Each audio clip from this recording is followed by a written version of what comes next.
Voice of பக்தி நேயர்கள் அனைவருக்கும் வணக்கம். ஏப்ரல் 11 இன்றைக்கு உங்களுக்கு தரக்கூடிய ஏஞ்சல் மெசேஜ்.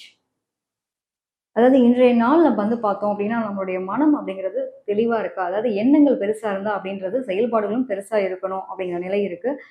உங்களுடைய எண்ணங்கள் மட்டும் ரொம்ப பெருசா இருக்குன்றப்ப, அதுக்கு தகுந்த மாரியான எஃபோர்டிவ் அப்படிங்கிறது ரொம்ப முக்கியம். அப்போ ஒரு இடத்துல இருந்து ஒரு இடத்துக்கு நம்ம மாற்றங்கள உருவாக்கும்போது, சில விஷயங்கள சாக்ரிஃபை பண்ண மாரி இருக்கும். ஒரு கட்டத்துல நகர்றோம் அப்படிங்கிறப்ப, நம்முடைய இருக்கக்கூடிய நிலையிலேருந்து இயல்பான நிலையிலேருந்து கொஞ்சம் மாற்றங்கள் வரப்போது. உங்களுடைய வாழ்க்கையில புதிய மாற்றங்கள், நல்ல மாற்றங்களா இருக்க போறது. அதுல எதுவும் எந்த விதத்திலயும் பிரச்சனை இல்லாம நல்ல விதமான மாற்றங்களா தான் இருக்க போகுது. அத ஏத்துக்கங்க. இப்ப இருக்கக்கூடிய நிலைய நம்ம கம்ஃபோர்ட்டா ஃபீல் பண்ண ஆரம்பிச்சுட்டோம் அப்படின்னா, நம்ம அடுத்த கட்டமா நகர முடியாது. அதனால தான் இன்னைக்கு வரக்கூடிய மெசேஜ் என்னன்னா, நீங்க ரொம்ப ஹேப்பியான மொமெண்ட் அனுபவிக்க போறீங்க. புதிய புதிய வாய்ப்புகள், புதிய புதிய மாற்றங்கள், புதிய நபர்களினுடைய சந்திப்புகள் எல்லாம் கிடைக்க போகுது அப்படிங்கிறது தான் இன்றைக்கு நாளுக்கு மெசேஜ் குடுத்துருக்காங்க ஏஞ்சல்ஸ். நெறைய பேருக்கு அவங்களுடைய ஆசை, அபிலாசைகள் நிறைவேறணும் அப்படின்னு ஆசை இருக்கும் இல்லையா? நீங்கலாம் என்ன பண்ணணும் அப்படின்னா, தேங்க் யூ ஃபார் யூனிவர்ஸ் அப்படின்னு சொல்லிட்டு கமெண்ட் பண்ணுங்க.